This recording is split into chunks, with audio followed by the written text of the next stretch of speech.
Emergencies and the city's ability to respond. This comes after more volunteers leave the Edwardsville, Kansas Fire Department.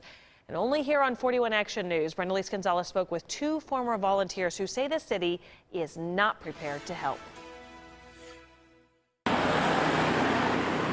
In a city with around 4,000 people, the community is unaware of what's going on. Many lives depended on these two men. I loved it there. David Hadaway served as a volunteer for the Edwardsville Fire Department for 6 months. Had good times there and great people to work with. Still are great people there. Until one day he questioned pay and hour cuts. The next day he got a call from the interim chief. And he stated, so I hear you resigned. I said no.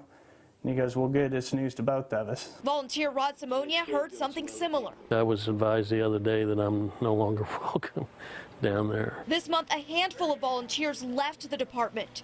Their new EMS supervisor also quit after she had differences with supervisors.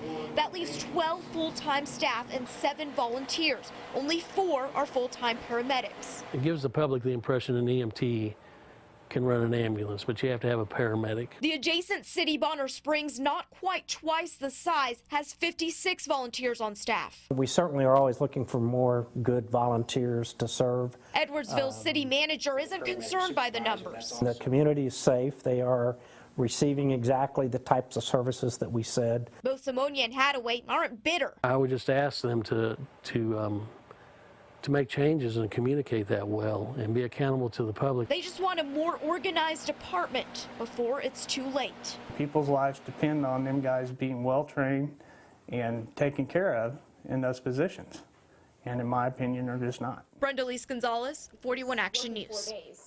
Yeah, some of the new changes that the department have made, including getting a new fire chief and an interim EMS supervisor.